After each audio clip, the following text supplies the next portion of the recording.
তিনবারের প্রধানমন্ত্রী বেগম খালেদা জিয়া আবারও মহানুভবতার পরিচয় দিলেন। বিমান বাংলাদেশ এয়ারলাইন্সের যে ফ্লাইটে তার দেশে ফেরার কথা রয়েছে সেটি লন্ডন সিলেট ঢাকা রুটের। বিমান কর্তৃপক্ষ তাকে প্রস্তাব দেন ফ্লাইটের গতি পরিবর্তনের। তাকে প্রস্তাব দেওয়া হয় তিনি চাইলে ফ্লাইটটি লন্ডন থেকে ঢাকা হয়ে সিলেট যাবে, কিন্তু যাত্রীদের ভোগান্তির কথা ভেবে তিনি এই প্রস্তাবে সম্মত হননি। এদিকে বিমান বাংলাদেশ এয়ারলাইন্সের যে ফ্লাইটে খালেদা জিয়া দেশে ফিরছেন তাতে দায়িত্ব পালনের কথা ছিল এমন দুইজন কেবিন ক্রুকে সরিয়ে দেওয়া হয়েছে। শুক্রবার মধ্যরাতে সরিয়ে দেওয়া সে দুইজন কেবিন ক্রু হলেন আল কুবরুন্নাহার কসমিক ও মোহাম্মদ কামরুল ইসলাম বিপন। শেকড় থেকে শিখরে।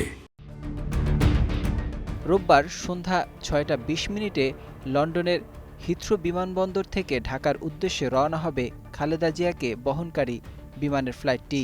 এই ফ্লাইটে খালেদা জিয়া তার দুই পুত্রবধূ, বিএনপির একাধিক নেতা ও চিকিৎসক দল থাকবেন।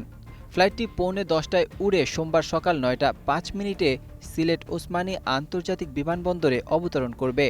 সেখানে ঘণ্টাখানেক যাত্রাবিরতির পর সকাল ১০টা ৪৫ ঢাকা আন্তর্জাতিক বিমানবন্দরে পৌঁছানোর কথা রয়েছে। বিমানের এক কর্মকর্তা বলেছেন, মূলত নিরাপত্তাজনিত শঙ্কা ও রাজনৈতিক সংশ্লিষ্টতার অভিযোগের কারণেই এমন সিদ্ধান্ত নেওয়া হয়েছে।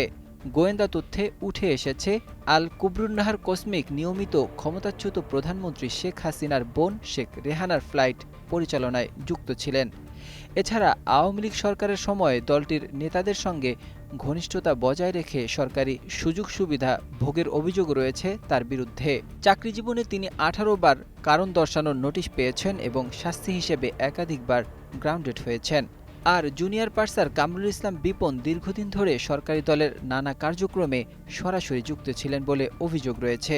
প্রতি বছর ১৫ আগস্ট পালনের জন্য নিয়মিত ধানমন্ডি ৩২ নম্বরে ফুল দেয়া, শেখ কামালের জন্মদিনে প্রীতি ফুটবল ম্যাচের আয়োজন করা এবং বিমানে শেখ রাসেল দিবস পালনের অন্যতম উদ্যোক্তা ছিলেন তিনি। Text report, ২১ television.